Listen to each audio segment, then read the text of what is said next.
If you want to take a long screenshot on Samsung Galaxy A57, then first of all we need to have a website opened where we can of course scroll down. This can be a website, this can be an app as well.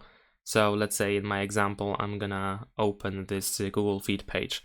Now we need to capture a screenshot, so let's say I'm gonna use the swipe gesture in order to capture a screenshot, as long as I can actually do this.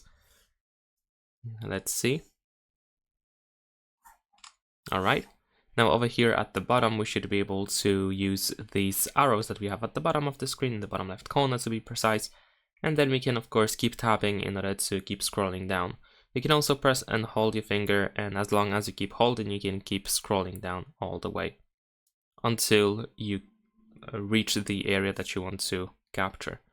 And that is pretty much it. Of course, we can tap on the preview in order to open the screenshot. Let's say I'm gonna use gallery for that.